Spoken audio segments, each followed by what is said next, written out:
नमस्कार विद्यार्थी मित्रांनो, स्वागत आहे तुम्हा सर्वांचं ज्ञानधारा या मराठी यूट्यूब चॅनलवर.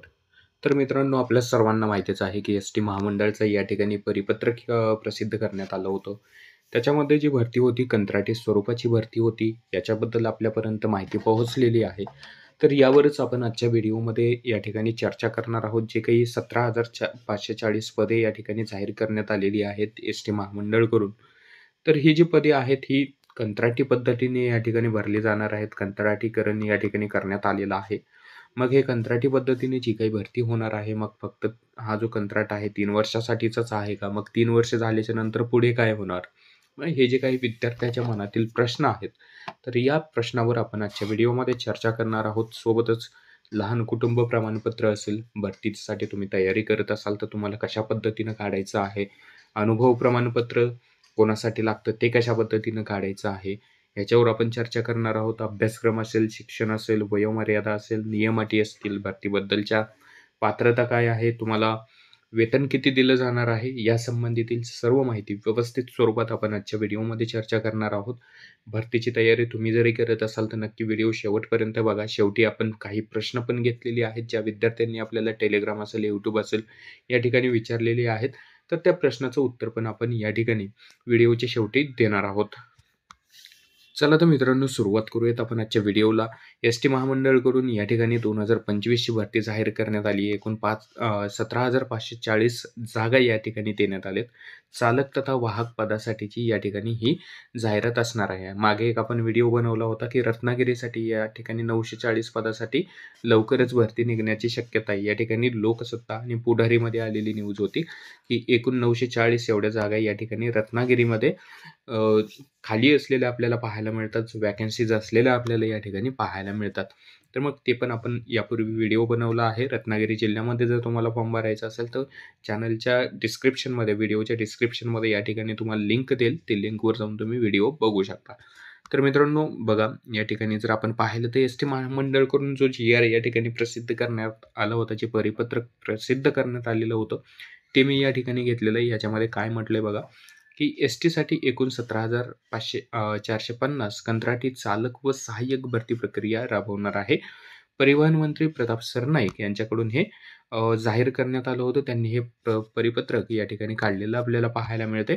तर मग त्याच्यामध्ये तुम्ही पाहू शकता, की मुंबई 20 सप्टेंबर 2025 हे परिपत्रक होतं. भविष्यात येणाऱ्या 8,000 नवीन बसेससाठी मनुष्यबळाची अत्यंत आवश्यकता असल्याने कंत्राटी पद्धतीने 17,450 चालक व सहाय्यक पदासाठी भरती राबवण्यात येणार असून येत्या 2 ऑक्टोबरला त्याची निविदा प्रक्रिया सुरू होईल, अशी माहिती परिवहन मंत्री तथा एस-टी महामंडळाचे अध्यक्ष प्रताप सरनाईक यांनी दिली. या भरती प्रक्रियेच्या माध्यमातून राज्यातील हजारो बेरोजगार तरुणींना रोजगार उपलब्ध होणार असून ₹30,000 इतके किमान वेतन त्यांना मिळणार आहे. त्यामुळे संधीचा पुरेपूर फायदा घेऊन होतकरू तरुणींनी घ्यावा, असे आवाहन परिवहन मंत्री यांच्याकडून करण्यात आलेलं आहे. तर प्रताप सरनाईक यांच्याकडून हे जाहीर करण्यात आलेलं हे परिपत्रक या ठिकाणी काढण्यात आलेलं आपल्याला पाहायला मिळते. त्याच्यानंतर बघा, पुढं याचा दुसरा पार्ट आहे आपल्याकडे, की महाराष्ट्र राज्य परिवहन महामंडळाच्या 300व्या संचालक मंडळ बैठकीत घेण्यात आलेल्या निर्णयानुसार बससेवा सुरळीत ठेवण्यासाठी आवश्यक असलेले चालक तथा सहाय्यक मनुष्यत्व भाडे तत्वावर, म्हणजेच याला कंत्राटी पद्धतीनं बघा, 3 वर्षाचं कंत्राट आहे तुमचं. 3 वर्षासाठी कंत्राटी पद्धतीवर ही जी काही भरती आहे, ही केली जाणार आहे. याच्या परिपत्रकामध्ये स्पष्ट उल्लेख या ठिकाणी करण्यात आलेला आहे. 3 वर्ष कालावधीसाठी ई-निविदा प्रक्रिया अवलंबण्यात येत आहे. अर्थात ही निविदा प्रक्रिया 6 प्रादेशिक विभाग निहाय राबवण्यात येणार आहे. प्रक्रिया पूर्ण झाल्याच्या नंतर मनुष्यबळ पुरवणाऱ्या संस्थेकडून राज्य परिवहन महामंडळाला आवश्यक मनुष्यबळ वेळेत उपलब्ध होईल. कंत्राटी पद्धतीनं भरती होणाऱ्या चालक व सहाय्यक उमेदवाराला सुमारे 30,000 वेतन या ठिकाणी देण्यात येणार आहे. याचबरोबर उमेदवारांना एस-टीकडून प्रशिक्षण देखील या ठिकाणी दिलं जाणार आहे. तर बघा, याच्यामध्ये स्पष्ट उल्लेख आहे, तुमचं जे वेतन आहे ₹30,000 असणार आहे. चालक तथा वाहक दोन्ही पदासाठी ₹30,000 तुम्हाला मासिक वेतन या ठिकाणी दिलं जाणार आहे. एकूणच जर पाहिलं तर या ठिकाणी 3 वर्ष एवढं कंत्राटीकरण या ठिकाणी करण्यात आलंय. 3 वर्षासाठी तुमची ही भरती केली जाणार आहे कंत्राटी स्वरूपामध्ये. मग 3 वर्षानंतर काय होणार, काय नाही, याच्याबद्दलची आपण चर्चा करणार आहोत. तत्पूर्वी आपण या ठिकाणी सिलेबस कसा आहे, भरतीची प्रक्रिया कशी राबवली जाणार आहे, त्याच्यावर आपण या ठिकाणी चर्चा करूयात. आता बघा याच्यामध्ये समांतर आरक्षणाचा जो विषय आहे, केंद्र सरकारच्या आर्थिक दुर्बल घटकांना हा मागील वर्षीचा जी-आर आहे मित्रांनो, 2019ला जी भरती झाली होती, या भरतीचा जी-आर आहे. या भरतीच्या जी-आरमध्ये तुम्हाला कशा पद्धतीनं मग समांतर आरक्षण कसं देण्यात आलं होतं, सिलेबस कशा पद्धतीचा होता, कुठला-कुठला तुम्हाला सिलेबस या ठिकाणी परीक्षेमध्ये विचारण्यात येणार आहे. तर त्याची कुठेतरी एक आयडिया येण्यासाठी आपण हा जो काही जी-आर आहे, त्या जी-आरचे या ठिकाणी मी तुम्हाला स्क्रीनशॉट ॲड केलेले आहेत. जेणेकरून तुम्हाला एक ऑथेंटिक खरी माहिती या ठिकाणी मिळायला ईझी होईल, सोपं होईल. तर बघा याच्यामध्ये आपण पाहू शकता, की टीप या ठिकाणी या जी-आरमध्ये 2019चा जी-आर आहे. याच्यामध्ये देण्यात आली होती, की केंद्र सरकारने आर्थिक दुर्बलांना दिलेल्या 10% आरक्षणासंदर्भात राज्य शासन आदेश निर्गमित करेल ते प्रस्तुत प्रकरणी लागू राहील. तर म्हणजे जो ई-डब्ल्यू-एससाठी 10%चं या ठिकाणी आरक्षण लागू केलं होतं, तर या भरतीमध्ये ते लागू राहील. त्याच्या संबंधितील या ठिकाणी टीप देण्यात आली होती. मग समांतर आरक्षणाचा जर या ठिकाणी विचार केला, जर तुम्ही महिला या भरतीमध्ये अर्ज करू इच्छित असाल, तर शासन नियमानुसार तुम्हाला 30% आरक्षण यामध्ये लागूचे असणार आहे. तर महत्त्वाचं आहे बघा, कुठलीही महिला उमेदवार या भरतीसाठी अर्ज करणार असेल, तर तुम्हाला या ठिकाणी 30% महिलांचं आरक्षण लागू असणार आहे. 30% जागा तुम्हाला राखीव या ठिकाणी असणार आहेत. मग तुम्ही या भरतीमध्ये फॉर्म भरण्यापूर्वी आरक्षणाचा नक्की लाभ घ्या. जर गव्हर्नमेंटने तुम्हाला या ठिकाणी ती सुविधा उपलब्ध करून दिलेली आहे 30% आरक्षणाची, तर नक्की 100% त्या गोष्टीचा उपयोग या ठिकाणी करून घ्यायचा आहे. मग बाकी जर आपण पाहिलं तर माजी सैनिक आरक्षण आहे 15%, प्रकल्पग्रस्तातील 7%, भूकंपग्रस्त 2%, प्रकल्पग्रस्त 5% अशा पद्धतीचं आहे याच्यामध्ये. खेळाडूसाठी 5% आहे, शासन सेवेतील अंशकालीन कर्मचाऱ्यांसाठी 10% आहे. अनाथ मुलांकरिता आरक्षण जे पण आता नवीन जी-आरनुसार देण्यात येईल त्यानुसार आपण बघूयात किती देण्यात येते. यापूर्वी 1% एवढं आरक्षण अनाथ मुलांसाठी ठेवण्यात आलेलं होतं. त्याच्यानंतर पुढचा या ठिकाणी आपण बघूयात, की संबंधित आता याच्यामध्ये जर आपण पाहिलं तर संबंधित चालक तथा वाहक पदासाठी विहित केलेली वेतन श्रेणी, शैक्षणिक अर्हता, अनुभव, शैक्षणिक पात्रता आणि वयोमर्यादा. महत्त्वाचा मुद्दा आहे, की सर्व विद्यार्थ्यांना ही वयोमर्यादा काय आहे? जसं त्या परिपत्रकामध्ये आपण पाहिलंय, की 18 ते 38 वर्षे एवढं तुमचं वयोमर्यादा असणार आहे. तुमचं वय जर 18 ते 38 वर्षादरम्यान असेल, ओपनसाठी म्हणत आहे मी तुम्हाला. ओपनसाठी म्हणत आहे, की 18 वर्ष ते 38 वर्ष दरम्यान तुमचं वय असेल ओपनसाठी, तर तुम्ही या पदभरतीसाठी अर्ज करू शकता. मग बाकी जसं आपल्या सर्वांना माहिती आहे, ओ-बी-सी असेल, एस-सी असेल, एस-टी असेल, ई-डब्ल्यू-एस असेल, तर या सर्वांसाठी मग जे पण काही वयाची आहे तुम्हाला या ठिकाणी शिथिलता देण्यात येणार आहे. 100% आपल्याला पाहायला मिळतं जे पण काही विद्यार्थी आरक्षणामधून या ठिकाणी फॉर्म भरतात. त्याच्यामध्ये तुम्हाला 3 वर्ष ते 5 वर्षापर्यंत वयामध्ये या ठिकाणी सूट मिळेल. जी-आर ऑफिशियल आल्याच्या नंतर त्यामध्ये आपण परत एकदा व्हिडिओ या ठिकाणी कव्हर करू. हा जो व्हिडिओ बनवत आहे 2019च्या जी-आरनुसार मी तुम्हाला या ठिकाणी सांगत आहे. त्याच्यानंतर बघा वेतन श्रेणी या जी-आरमध्ये देण्यात आली होती 12,080 ते 26,673 रुपये एवढी 2019 नुसार.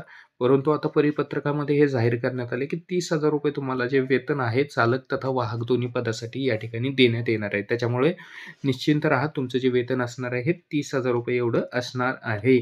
ठीक आहे. त्याच्यानंतर पुढचं महत्त्वाचं आहे, की मग शैक्षणिक पात्रता काय आहे? तुम्ही कशा पद्धतीने अर्ज करू शकता? तर महत्त्वाचं आहे 10वी व 12वी पास असाल तर तुम्ही या पदभरतीसाठी या ठिकाणी अर्ज करू शकता. मग डॉक्युमेंटेशनमध्ये तुम्हाला काय-काय पाहिजे, काय-काय नाही. तुमचं ग्रॅज्युएशन झालेलं असेल तरी चालेल, तुमचा डिप्लोमा झालेला असेल तरी चालेल, त्यासाठी तुम्ही अर्ज करू शकता. मोस्ट इम्पॉर्टंट आहे 10वी-12वी तुमचं होणं आवश्यक आहे याच्यामध्ये. ठीक आहे. त्यानंतर बघा दुसरी अट काय होती शैक्षणिक अर्हतेमध्ये, तर या ठिकाणी तुम्हाला मराठी भाषा जी आहे वाचता आणि लिहिता येणे आवश्यक आहे. तिसरं महत्त्वाचं डॉक्युमेंट आहे मित्रांनो, प्रादेशिक परिवहन कार्यालय. या ठिकाणी तुम्ही पाहू शकता. एक मिनिट. बघा या ठिकाणी तिसरं डॉक्युमेंट तुम्हाला देण्यात आलंय, की प्रादेशिक परिवहन कार्यालय आर-टी-ओ यांच्याकडून अवजड वाहन चालवण्याचा वैध परवाना आणि पी-एस-व्ही बॅच बिल्ला या ठिकाणी आवश्यक आहे. हे कोणासाठी आहे? हे चालकसाठी आहे मित्रांनो. चालक पदासाठी जर तुम्ही अर्ज करत असाल, तर तुम्हाला आर-टी-ओचा बॅच आणि तुमच्याकडं अवजड वाहन परवाना असणं आवश्यक आहे. त्याच्यानंतर चौथी या ठिकाणी डॉक्युमेंटेशन आहे प्रादेशिक परिवहन कार्यालय कडून यांच्याकडून वाहकाचा वैध परवाना आणि बॅज बिलला नियुक्तीपूर्वी सादर करणे तुम्हाला या ठिकाणी आवश्यक आहे. मग याच्यामध्ये 2 गोष्टी या ठिकाणी कव्हर होतात. वाहकासाठी काय पाहिजे आपल्याला? वाहकाचा वैध परवाना आणि बॅज तुम्हाला या ठिकाणी काढून ठेवायचं आहे. परंतु हे नियुक्तीपूर्वी म्हटले तुम्हाला. नियुक्तीपूर्वी सादर करणे आवश्यक आहे. फॉर्म भरताना लागणार नाही वाहकासाठी. परंतु चालकासाठी या ठिकाणी तुम्हाला फॉर्म भरताना हा जो काही बॅज बिल्ला आहे आणि अवजड वाहन परवाना आहे, लायसन्स आहे, ते तुम्हाला या ठिकाणी फॉर्म भरताना लागणार आहे. परंतु तेच वाहक पदासाठी तुम्ही अर्ज करत असाल, तर तुम्हाला नियुक्तीपूर्वी या ठिकाणी हा जो काही बॅच आहे आणि तुम्हाला परवाना आहे, वाहकाचा वैध परवाना या ठिकाणी तुम्हाला उपलब्ध करून द्यायचा आहे तुमची नियुक्ती होण्यापूर्वी. म्हणजेच याला आपण असं म्हणू शकतो, की डॉक्युमेंट व्हेरिफिकेशन ज्यावेळेस असेल, त्यावेळेस तुम्हाला हे सादर करायचं आहे. हे महत्त्वाचं आहे. IMP आहे. त्याच्यानंतर बघा पुढं आहे अनुभव कशा पद्धतीचा आहे. अनुभवाबद्दल जर आपल्याला बघायचं झालं तर सर्व प्रकारची अवजड वाहने विशेषतः डिझेल अवजड वाहन, ट्रक, प्रवासी बस चालवण्याचा किमान 3 वर्षाचा अनुभव, विना अपघात अनुभव असणे आवश्यक आहे. अवजड वाहन चालवण्याचा परवाना मिळाल्याच्या तारखेपासून पुढील 3 वर्षाचा अनुभव या ठिकाणी ग्राह्य धरण्यात येईल. त्या अगोदरच्या अनुभवाचा दाखला ग्राह्य धरला जाणार नाही. अनुभवाचा दाखला ट्रक मालक व स्थानिक लोकप्रतिनिधी, राजपत्रित अधिकारी यांच्या स्वाक्षरीने उपरोक्त संकेतस्थळावर जाहिरातीसोबत दिलेल्या विहित नमुन्यातील असणे आवश्यक आहे. सदर दाखला निवडीपूर्व कागदपत्रांच्या तपासणीवेळी तुम्हाला सादर करायचा आहे. तर बघा ह्याच्यामध्ये अजून दुसऱ्या गोष्टी या ठिकाणी कव्हर होते, की जो काही परवाना आहे हा चालकसाठी या ठिकाणी तुम्हाला अनुभव सर्टिफिकेट लागणार आहे चालक पदासाठी. या ठिकाणी तुम्ही बघू शकता चालक या पदासाठी आपल्याला 3 वर्ष अनुभवाचं प्रमाणपत्र या ठिकाणी तुम्हाला द्यायचं. 3 वर्ष तुम्ही अवजड वाहन चालवल्याचं या ठिकाणी तुम्हाला अनुभव प्रमाणपत्र द्यायचं आहे. मग ते कशा पद्धतीने द्यायचं आहे, की जाहिरात ज्यावेळेस प्रसिद्ध होईल, जी-आर ज्यावेळेस येईल, तर त्या जी-आरमध्ये तुम्हाला ह्याचं फॉर्मॅट दिला जाईल. तो झेरॉक्स काढून त्या ठिकाणी तुम्हाला स्टॅम्प, सिग्नेचर वगैरे घेऊन यायचे आहेत. लोकप्रतिनिधी असेल आणि तुमचा जो काही म्हणजे ज्या ठिकाणी तुम्ही यापूर्वी अनुभव घेतलेला आहे, ज्या ठिकाणी काम केलेलं आहे, तर त्यांचा रबर स्टॅम्प आणि ओनरची साईन तुम्हाला त्या ठिकाणी सही तुम्हाला त्या ठिकाणी घेऊन यायची आहे. हे फक्त चालकासाठी आहे मित्रांनो. वाहकासाठी कुठलंही अनुभव प्रमाणपत्र आवश्यक नाही. आणि दुसरी महत्त्वाची गोष्ट आहे, की हे जे काही तुम्हाला 3 वर्ष या ठिकाणी अनुभव प्रमाणपत्र आहे, तर डॉक्युमेंट व्हेरिफिकेशन वेळी तुम्हाला या ठिकाणी द्यायचं आहे. डॉक्युमेंट व्हेरिफिकेशनच्या वेळी तुम्हाला हे द्यायचं आहे. ठीक आहे. तुम्हाला फॉर्म भरताना याची आवश्यकता नाही. फॉर्म तुम्ही पूर्वीच भरू शकता. त्याच्यानंतर पुढचा बघा, पुढचा मुद्दा आहे, की शैक्षणिक पात्रता काय आहे? जसं यापूर्वी आपण पाहिलं शैक्षणिक पात्रता असेल, त्याच्यानंतर तुमचं डॉक्युमेंटेशन असेल, याबद्दलची माहिती आपण पाहिली. तर याच्यामध्ये शारीरिक पात्रता काय आहे? जी-आरमध्ये यापूर्वीचे देण्यात आली होती. सध्या अजून परिपत्रकामध्ये या गोष्टी देण्यात आलेल्या नाहीत. ऑफिशियल याचं ज्यावेळेस जी-आर येईल, त्यावेळेस नक्कीच आपण परत एकदा व्हिडिओ बनवू त्या जी-आरच्या माहितीनुसार. परंतु जो 2019चा जी-आर आहे आपल्याकडे, त्याच्यामध्ये शारीरिक पात्रता या ठिकाणी असणे आवश्यक होते. म्हणून हा पण एक पॉईंट या ठिकाणी कव्हर केलाय. महत्त्वाचा पॉईंट आहे. विद्यार्थ्यांना हे कुठेतरी माहिती असणं आवश्यक आहे. त्या दृष्टीने हा आपण या ठिकाणी बनवलेला आहे. शारीरिक पात्रतेमध्ये बघा, उंची किमान 160 सेंटीमीटर व कमाल 180 सेंटीमीटर असणं आवश्यक आहे. तर ॲज पर जी-आर म्हणजे जी-आरमध्ये दिली, तर तुमची उंची 160 सेंटीमीटर असेल, तर तुम्ही या भरतीसाठी फॉर्म भरू शकता. जर तुमची उंची 160 सेंटीमीटरपेक्षा कमी असेल, तर तुम्हाला व्हेरिफिकेशनच्या वेळेस कुठेतरी अडचणींचा सामना या ठिकाणी करावा लागू शकतो. महत्त्वाचं आहे, मोस्ट इम्पॉर्टंट आहे, त्यामुळे हा पॉईंट कव्हर केलाय. एकदा तुम्ही हे परत एकदा बघा. परत आपण जी-आर नवीन आल्याच्यानंतर त्या पद्धतीने एकदा व्हिडिओ बनवू. जी-आरमध्ये काय-काय माहिती दिली आहे त्याच्यानुसार व्हिडिओ बनवू. पण सध्या जी माहिती आहे आपल्याकडे, त्यानुसार तुमची उंची कमीत कमी 160 सेंटीमीटर असणं हे आवश्यक आहेच. त्याच्यानंतर बघा, दुसरा मुद्दा आहे, की दृष्टी चष्म्याविना 6x6 असणे आवश्यक आहे आणि चष्म्याविरहित दृष्टी या ठिकाणी आवश्यक आहे. त्याच्यामध्ये बघा, रातआंधळेपणा किंवा या ठिकाणी दोष आढळल्यास तुम्ही अपात्र होऊ शकता. जर तुम्हाला रातआंधळेपणा वगैरे असेल किंवा संध्याकाळच्या वेळेस दिसण्यासाठी प्रॉब्लेम येत असेल, तर त्यावेळेस तुम्ही या भरतीसाठी अर्ज करू शकत नाही.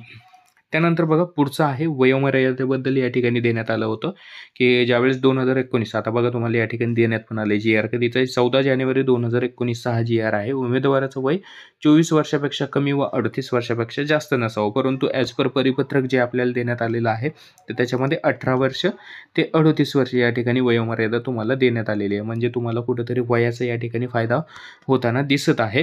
त्याच्यामुळं तुम्ही 18 ते 38 वर्षादरम्यान या ठिकाणी भरू शकता आणि जसं तुमचं कास्ट आहे, कॅटेगरी आहे त्याच्यानुसार मग वयामध्ये 3 वर्ष ते 5 वर्षापर्यंत या ठिकाणी तुम्हाला सूट देण्यात येऊ शकते. त्याच्यानंतर बघा पुढे दिले मागासवर्गीयांसाठी कमाल वयोमर्यादा 5 वर्ष शिथिलक्षम अत्युच्च गुणात्मधारक खेळाडूंसाठी त्यांची गुणवत्ता व पात्रता विचारात घेऊन उच्च वयोमर्यादा 5 वर्षापर्यंत शिथिलक्षम राहील या ठिकाणी. म्हणजे 5 वर्ष तुम्हाला कुठेतरी वयोमर्यादा शिथिल करण्यात आलेली या ठिकाणी पाहायला मिळते आपल्याला. ठीक आहे. आणि त्याच्यानंतर पुढे जर आपण बघितलं तर 6वा मुद्दा आहे आपला चालक तथा वाहक पदावरील उमेदवाराने वाहकाचा परवाना व बॅच वगळून वरील सर्व अर्हता दिनांक 14 जानेवारी 2019 रोजी पूर्ण करणे आवश्यक आहे. म्हणजे या ठिकाणी बघा ज्या दिवशी जाहिरातीची तारीख या ठिकाणी येणार होती त्या तारखेच्या अगोदरचं तुम्हाला आवश्यक होते सर्व डॉक्युमेंटेशन सर्व अर्हता तुम्ही जाहिरातीच्या अगोदरच पूर्ण केलेले असावे. त्याच्यामध्ये सूट देण्यात आली होती तुम्हाला फक्त वाहकाचा परवाना व बॅच. आता बघा चालक तथा वाहक पदावरील उमेदवारांनी वाहकाचा परवाना व बॅच वगळून इतर सर्व अर्हता दिनांक 14 जानेवारी 1900 आधी पूर्ण करणे आवश्यक होते. म्हणजे तुम्हाला वाहकाचा जो काही आपण यापूर्वी पाहिलं मुद्द्यामध्ये वाहकाचा परवाना आणि बॅच जो आहे तो तुम्हाला डॉक्युमेंट व्हेरिफिकेशनला तुम्ही दिला तरी पण या ठिकाणी चालेल, महत्त्वाचं आहे. त्यानंतर पुढे बघूयात भरतीची या ठिकाणी कार्यपद्धती कशा पद्धतीने असणार आहे, तुम्हाला म्हणजे परीक्षा कशा पद्धतीनं होणार आहे, कुठल्या कुठल्या गोष्टी तुम्हाला या ठिकाणी परीक्षा भरतीच्या वेळेस तुम्हाला कराव्या लागणार आहेत, त्याच्याबद्दलची माहिती आपण या ठिकाणी पाहणार आहोत. तर बघा भरतीची कार्यपद्धती आणि निवडीचे निकष. ठीक आहे. वस्तुनिष्ठ लेखी परीक्षेची गुण व उत्तीर्ण होण्यासाठी किमान गुण आवश्यक बद्दल पद काय काय आहेत त्याच्याबद्दल बघणार आहोत. अनुक्रमानिका आहे, वाहन चालक चाचणी, व्यवसाय चाचणी गुण व उत्तीर्ण होण्यासाठी किमान आवश्यक गुण, अंतिम निवडीसाठी निकष, शासन निर्णय, सामान्य प्रशासन विभाग क्रमांक, संकीर्ण याच्याबद्दलची माहिती याच्यामध्ये देण्यात आलेली आहे. महत्त्वाचं जेवढं आहे आपल्याला तेवढंच बघूयात आपण. आता बघा चालक पद आणि वाहक पद या दोन्ही पदासाठी एकूण 100 गुणांची ऑफलाईन लेखी परीक्षा होईल. त्यानंतर उत्तीर्ण होण्यासाठी किमान 35% गुण आवश्यक आहे. किमान 35 गुण तुम्हाला मिळणं आवश्यक आहे. पुरेसे उमेदवार न मिळाल्यास मागासवर्गीयांसाठी 30% शिथिलक्षम या ठिकाणी राहणार आहे. त्याच्यामध्ये बघा मग चालक तथा वाहक पदासाठी अर्ज केलेल्या उमेदवारापैकी लेखी परीक्षेमध्ये खुल्या प्रवर्गातील 35 पेक्षा जास्त गुण प्राप्त झालेले आणि मागासवर्गीय प्रवर्गातील 30 व त्यापेक्षा जास्त गुण प्राप्त झालेले सर्व उमेदवार चालक तथा वाहक पदाच्या कागदपत्र छाननीसाठी बोलवण्यात येईल व छाननीमध्ये पात्र आढळल्यास सर्व उमेदवारांना वाहक चालक चाचणीसाठी बोलवण्यात येईल. 25 गुणांची वाहन चाचणी यामध्ये मध्यवर्ती प्रशिक्षण संस्था भोसरी पुणे येथे संगणकीकृत वाहन चाचणी पथावर घेण्यात येईल. तर त्यावेळेस या ठिकाणी भोसरीमध्ये घेण्यात आली होती. मग वाहन चाचणी किती मार्काची आहे तर 25 गुणांची तुमची वाहन चाचणी असणार आहे. त्याच्यानुसार तुम्हाला लेखी परीक्षा आणि हे वाहन चालवण्याचे गुण प्लस करून त्याच्यानुसार तुम्हाला या ठिकाणी मेरिट जे आहे तो लावला जाईल. ठीक आहे. त्याच्यानंतर पुढचा आहे महत्त्वाचा आहे उमेदवाराची निवड आणि नेमणूक कशा पद्धतीने आहे तर लेखी परीक्षेचे स्वरूप खालीलप्रमाणे. तर आता महत्त्वाचं आहे की लेखी परीक्षेमध्ये तुम्हाला काय काय विचारलं जातं, सिलेबस कशा पद्धतीचा आहे. तर आता जी 2019ला आपली भरती झाली होती त्याच्यामध्ये जर आपण पाहिले तर मराठीसाठी 25 मार्कासाठी मराठी होता विषय, इंग्रजी विषय होता 25 मार्कासाठी, सामान्य ज्ञान विषय होता 25 मार्कासाठी आणि अंकगणिती होतं 25 मार्कासाठी. एकूण बघा या ठिकाणी तुम्ही बघू शकता, झूम करतो थोडंसं तुम्हाला व्यवस्थित दिसेल. मराठी 25 गुण, इंग्रजी 25 गुण, सामान्य ज्ञान 25 गुण आणि अंकगणिती 25 गुण. एकूण 100 गुणांची भरती होती. 1.5 तास तुम्हाला वेळ आहे. याच्यामध्ये 100 गुणांची भरती असेल, पेपर असेल आणि त्याच्यामध्ये 1.5 तास एवढा वेळ, 90 मिनिटं एवढा वेळ तुम्हाला या ठिकाणी देण्यात येणार आहे. ठीक आहे. त्याच्यानंतर महत्त्वाचं आहे लेखी परीक्षेमध्ये आता तुम्हाला इंग्रजी व्याकरण विचारलं जाईल, मराठी व्याकरण विचारलं जाईल. त्याच्यानंतर सामान्य ज्ञानमध्ये जसं आपल्याला माहिती आहे GSमध्ये बरेचसे विषय या ठिकाणी कव्हर केले जातात. त्यामध्ये इतिहास असेल, भूगोल असेल, पंचायत राज असेल, नागरिकशास्त्र असेल, अर्थशास्त्र असेल, विज्ञान असेल, संगणकावर काही प्रश्न तुम्हाला विचारले जातात. परंतु चालक तथा वाहकमध्ये संगणकाचा या ठिकाणी कुठल्याही प्रकारे संबंध येत नसल्यामुळे तुम्हाला संगणक विषय हा सोडून बाकी GSचे जे विषय आहेत त्याच्यावर नक्कीच प्रश्न विचारले जातील. सोबतच तुम्हाला याच्यामध्येच चालू घडामोडीचा विषय ॲड करून त्याच्यावर प्रश्न या ठिकाणी कुठेतरी विचारले जाण्याची शक्यता असलेली आपल्याला पाहायला मिळते. मग लेखी परीक्षेच्या स्वरूपमध्ये जर बघितलं तर लेखी परीक्षेत एकूण 50 प्रश्न असून प्रत्येक प्रश्नाकरिता 2 गुण याप्रमाणे 100 गुणांसाठी परीक्षेचा कालावधी 1.5 तासाचा या ठिकाणी देण्यात आलेला आहे. 1 तास 30 मिनिटांचा राहील. लेखी परीक्षेच्या प्रत्येक प्रश्नाला 4 पर्यायी उत्तरे असतील, त्यापैकी एक पर्याय आपल्याला निवडायचा आहे. म्हणजे परीक्षा जी होणार आहे ती MCQ पद्धतीनं होणार आहे. 4 पर्याय असतील, त्यापैकी एक बरोबर उत्तर त्या ठिकाणी तुम्हाला द्यायचं आहे. त्यानंतर पुढचा मुद्दा आहे की चालक तथा वाहक पदातील 48 दिवसाचे नेमणूकपूर्व प्रशिक्षण यशस्वीरित्या पूर्ण केल्यानंतर उमेदवारांना चालक तथा वाहक पदावर नेमणूक देण्यात येईल. तर साधारण जे उमेदवाराचं या ठिकाणी तुमचं प्रशिक्षण आहे 48 दिवसांचं त्यावेळेस घेण्यात आलं होतं. मग यावेळेस पण आपण पकडून चालू शकतो की तुमचं जे या ठिकाणी प्रशिक्षण आहे हे 48 दिवसांचंच असू शकतं किंवा 50 दिवसांचे याच्यामध्ये होऊ शकतं. त्याचे चान्सेस आहेत. त्यानंतर पुढचं आहे, जसं मी तुम्हाला सांगितलं होतं, की फॉर्मॅट जो आहे, अनुभव प्रमाणपत्र जे आहे चालकांसाठी महत्त्वाची गोष्ट. चालक पदासाठी आवश्यक असलेले अनुभवाच्या दाखल्याचा नमुना जो GRमध्ये या ठिकाणी देण्यात आला होता. कशा पद्धतीचा आहे बघून घ्या किंवा याचा स्क्रीनशॉट काढून घ्या किंवा महत्त्वाचं आहे टेलिग्रामला मी तुम्हाला ॲड करून देईल. टेलिग्राम. आपलं टेलिग्राम चॅनल आहे. टेलिग्राम चॅनलची लिंक तुम्हाला मी डिस्क्रिप्शनमध्ये देतोय. तिथे तुम्हाला हे अनुभव प्रमाणपत्र असेल, लहान कुटुंब प्रमाणपत्र असेल, ते तुम्हाला मी ॲड करून देतो. त्याचं PDF स्वरूपामध्ये आहे आपल्याकडे. त्याची प्रिंट काढून तुम्ही आत्ताच बनवून ठेवा, जेणेकरून ऐन वेळेस तुमची या ठिकाणी धावपळ होणार नाही. तत्पूर्वी तुम्हाला टेलिग्रामला या ठिकाणी जॉइन करायचं आहे. ठीक आहे. टेलिग्राम चॅनल नक्की जॉइन करा. तिथं भरतीविषयक सर्व छोटी-छोटी माहिती आपण या ठिकाणी देत असतो. याच्यामध्ये बघा अनुभव प्रमाणपत्र कशा पद्धतीचं आहे ते थोडंसं तुम्हाला झूम करून दाखवतो मी. ओळखू येत असेल तर ठीक आहे. अन्यथा मी तुम्हाला टेलिग्रामला ॲड करून देतोय. त्या ठिकाणी तुम्ही बघा. आपण प्रयत्न करूयात ओळखण्याचा. या ठिकाणी स्थळ द्यायचं आहे, जे काही तुमचं गाव वगैरे आहे तो. दिनांक असेल, तुमचं नाव असेल, संपूर्ण नाव, तुमचा ॲड्रेस, तालुका, जिल्हा, पोस्ट, पिनकोड, सर्व गोष्टी उमेदवाराच्या या ठिकाणी भरायचे आहेत आपल्याला. मुक्काम, पोस्ट, राज्य वगैरे. ठीक आहे.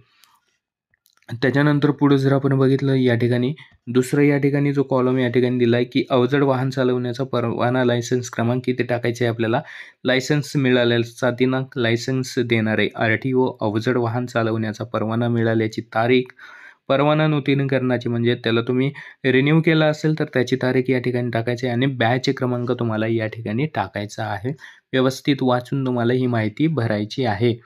त्याच्यानंतर काही तुमच्याकडून अपघात वगैरे झाला असेल वाहन चालवण्याच्या दरम्यान, तर त्याच्याबद्दलची माहिती आपल्याला या ठिकाणी भरायची आहे. बघा, माझ्याकडे काम करत असलेल्या कालावधीत त्यांच्या हातातून झालेल्या अपघातांची माहिती, म्हणजे ही माहिती कोणाला भरून द्यायची आहे? ज्यांच्याकडे तुम्ही काम करता, सध्या अवजड वाहन चालवता, त्यांच्याकडून ही माहिती या ठिकाणी भरून घ्यायची. मग अपघात कधी झाला, अपघाताचे स्वरूप, त्याच्यानंतर गंभीर, किरकोळ काय होतं, कशा पद्धतीचा होता, अपघाताचे कारण, त्याला अपघातासाठी जबाबदार धरण्यात आले का नाही, म्हणजे तुम्ही स्वतः उमेदवाराला हे त्या मालकाला भरून द्यायचे, ज्याच्याकडून तुम्ही हे अनुभव प्रमाणपत्र घेणार आहात. त्यांना हे गोष्टी या ठिकाणी भरून द्यायच्या आहेत.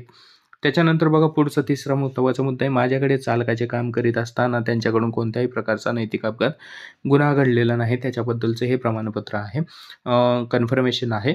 जर अपघात झाला नसेल तर हे भरलं नाही तरी पण चालेल. मग बाकी या ठिकाणी चालकाला त्याची माहिती मालकाला या ठिकाणी त्याची माहिती भरायची आहे, ज्यांच्याकडून तुम्ही अनुभव प्रमाणपत्र घेणार आहात त्यांना. उमेदवाराची स्वाक्षरी तुम्हाला या ठिकाणी करायची, तुमचं नाव आणि स्वाक्षरी इथं करायची आहे. अवजड वाहन मालकाची स्वाक्षरी या ठिकाणी करायची आणि त्याचा स्टॅम्प तुम्हाला इथे घ्यायचा आहे. स्वाक्षरी आणि स्टॅम्प घ्यायचे, महत्त्वाचं आहे, तुम्हाला स्टॅम्प घ्यायचा आहे. आणि दुसरं महत्त्वाचं आहे की राजपत्रित अधिकारी, मग तुमच्या एरियामध्ये बघा आता कुणीही राजपत्रित, जसं नगरसेवक आहे, जसं नगराध्यक्ष असेल किंवा आमदार असेल, खासदार असेल, तर त्यांच्याकडून तुम्हाला याच्यावर सही शिक्का, त्यांचा स्टॅम्प घ्यायचा आहे राजपत्रित अधिकाऱ्याचा.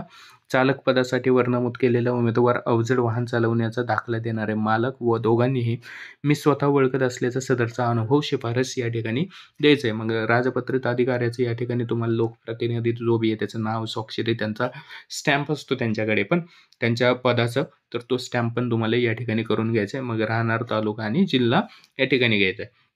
महत्त्वाचं आहे की तुम्ही कोणाकोणाकडून मग हे शिफारस प्रमाणपत्रावर साईन करून घेऊ शकता. तर खासदार, आमदार, जिल्हा परिषद अध्यक्ष, नगर परिषद अध्यक्ष, जिल्हा परिषद सदस्य आणि राजपत्रित अधिकारी याच्यापैकी कोणाही एकाकडून तुम्ही हे शिफारस प्रमाणपत्रावर स्टॅम्प करून घेऊ शकता. ठीक आहे. हे महत्त्वाचं झालं. हे झालं अनुभव प्रमाणपत्राबद्दल. आता बघा याच्यामध्ये अजून एक प्रमाणपत्र आहे आपल्याकडं, लहान कुटुंब प्रमाणपत्र. लहान कुटुंब प्रमाणपत्र हे देण्यात आलेलं आहे.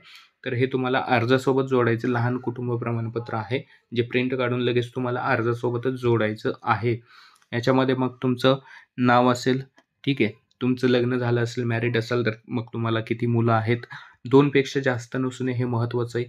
आपल्या सर्वांना माहिती आहे गव्हर्नमेंटमध्ये नियम आहे, की 2 अपत्य असतील तर तुम्ही अर्ज भरू शकत 2 पेक्षा जास्त अपत्य असतील तर तुम्ही अर्ज या ठिकाणी भरू शकत नाही. मग त्याबद्दलची सविस्तर माहिती भरायची आहे. मग उमेदवाराची सही, नाव या ठिकाणी ठिकाण आणि त्या दिवसाची तारीख आपल्याला टाकायची आहे आणि हे फॉर्मसोबत तुम्हाला अपलोड करायचं आहे. तर बघा हे 2 प्रमाणपत्र होते. एक अनुभव प्रमाणपत्र चालकासाठी आणि हे लहान कुटुंब प्रमाणपत्र चालक तथा वाहक कुठल्याही पदासाठी अर्ज करत असाल तर हे प्रमाणपत्र तुम्हाला लागणार आहे. हे दोन्ही प्रमाणपत्र मी तुम्हाला टेलिग्राम चॅनलला या ठिकाणी उपलब्ध करून देतोय. तर टेलिग्रामला जाऊन तुम्ही जॉइन करा. लिंक तुम्हाला डिस्क्रिप्शनमध्ये मिळून जाईल. ठीक आहे.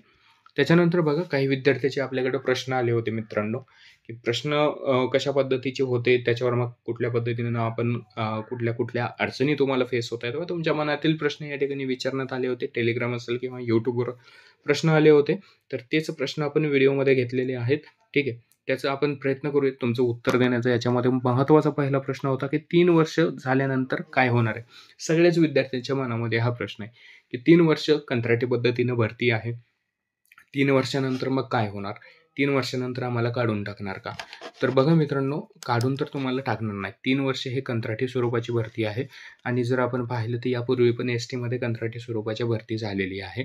त्याच्यामध्ये जो काही टाईम पिरियड देण्यात आला होता, एकतर त्याच्यानंतर 3 वर्षानंतर एकतर तुम्हाला हा जो कंत्राट आहे तो वाढवून देण्यात येईल. 1 वर्ष असेल, 2 वर्ष असेल किंवा 3 वर्षासाठी परत वाढवून देण्यात येईल. अन्यथा असे चान्सेस असतात, की 3 वर्षानंतर तुमचं वर्तन वगैरे बघून, तुमचं पूर्ण पर्सेंटेज वगैरे बघून कशा पद्धतीने तुम्ही काम करताय, तुमची अटेंडन्स कशी आहे, या सगळ्या गोष्टी बघून हे पर्मनंट पण तुम्हाला करू शकतात. पर्मनंट पण तुम्हाला या ठिकाणी करू शकतात. काढून टाकणार नाहीत. हे तुमच्या डोक्यातून 100% काढून टाका, की 3 वर्ष झाल्याच्या नंतर तुम्हाला मग या ठिकाणी काढून टाकतील का? तर नाही, काढून टाकणार नाहीत.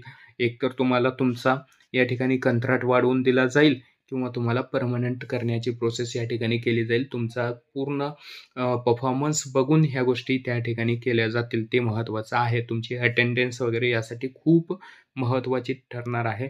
तुमचा परफॉर्मन्स कसा आहे, चालक असाल तर तुम्ही कशा पद्धतीने तुमचं काम करताय, कुठला ॲक्सिडेंट वगैरे त्या दरम्यान झालाय का 3 वर्षाच्या काळामध्ये, तर ह्या सगळ्या गोष्टी कुठेतरी कॅल्क्युलेशन केल्या जातील पर्मनंट करण्या अगोदर. अन्यथा तुम्हाला ह्याच्यामध्ये करार जो आहे तो वाढवून दिला जाईल. हे एक गोष्ट जी आहे 100% तुम्ही तुमच्या डोक्यामधून हे काढून टाका, की 3 वर्षाची कंत्राटी स्वरूपाची भरती आहे. मग अर्ज करून काय फायदा? 3 वर्षानंतर मला काढून टाकलं जाईल. तर 100% हे तुमच्या डोक्यातून काढून टाका, की 3 वर्ष करार संपल्याच्या नंतर तुम्हाला कुठल्याही स्वरूपात या ठिकाणी काढून टाकलं जाणार नाही. हां, तसं तुम्हाला जी-आरमध्ये नमूद केलेलं नसेल, परंतु कोणीही तुम्हाला काढून टाकणार नाही. तुम्हाला एक तर कंत्राट वाढवून दिलं जाईल किंवा पर्मनंटची प्रोसेस केली जाईल. बघा, दुसरा महत्त्वाचा मुद्दा आहे मित्रांनो. दुसरा प्रश्न आहे, बॅच बिलला हा फॉर्म भरताना लागतो का तुम्हाला? तर बॅच बिलला जसं आपण बघितलं चालकासाठी हो लागतो.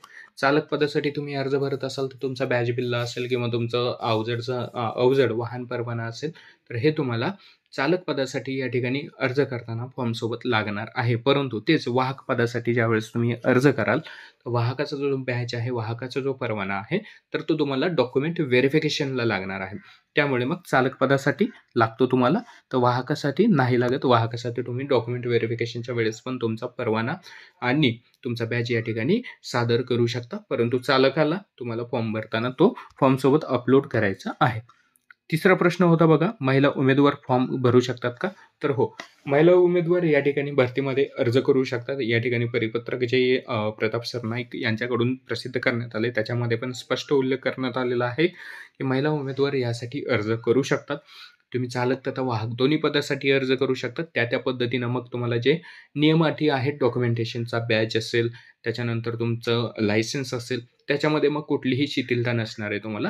ते तुम्हाला चालक पदासाठी ज्या गोष्टी आवश्यक आहेत, त्या गोष्टी तुम्हाला जर तुमच्याकडे असतील, तर तुम्ही मग चालक पदासाठी पण अर्ज करू शकता आणि वाहक पदासाठी तर तुम्ही करू शकता अर्ज. त्याच्यानंतर या ठिकाणी पुढचा प्रश्न विचारण्यात आला होता, की वयोमर्यादा काय आहे? जसं आपण पाहिलं मित्रांनो यापूर्वी, वयोमर्यादा 18 ते 38 वर्ष आहे. 2019च्या जी-आरनुसार 24 वर्ष ते 38 वर्ष या ठिकाणी वयोमर्यादा होती. तेच आता 18 वर्ष ते 38 वर्ष म्हणजे तुमची 12वी झाली असेल, तर तुम्ही या ठिकाणी अर्ज करू शकता. ठीक आहे. 18 ते 38 एवढं वयोमर्यादा देण्यात आली. मग त्या कॅटेगरीनुसार कास्टमधून जर तुम्ही या ठिकाणी फॉर्म भरणार असाल, तर त्या कॅटेगरीनुसार 5 वर्षापर्यंत या ठिकाणी शिथिलता तुम्हाला देण्यात येणार आहे. मग अनाथांचं तुम्ही आरक्षण घेत असाल, प्रकल्पग्रस्तचं असेल, तर मग त्या कॅटेगरी वाईज तुम्हाला शिथिलता या ठिकाणी वयाची देण्यात येणार आहे. त्यानंतर बघा पुढचा प्रश्न होता, की कंडक्टरलाही हेवी लायसन्स लागते का? तर नाही मित्रांनो, कंडक्टरसाठी हेवी लायसन्स लागत नाही. पण ॲज पर या ठिकाणी गव्हर्नमेंट रूलनुसार जे काही एम-एस-आर-टी-सीचा रूल आहे त्याच्यानुसार वाहकाकडे पण कमीत कमी LMV लायसन्स असणं तुमच्याकडं आवश्यक आहे, बंधनकारक आहे. ठीक आहे. तुम्हाला अवजड वाहन परवाना या ठिकाणी नसेल तरी चालेल, लायसन्स नसेल तरी चालेल. कमीत कमी तुमच्याकडे LMV हे लायसन्स असणं आवश्यक आहे.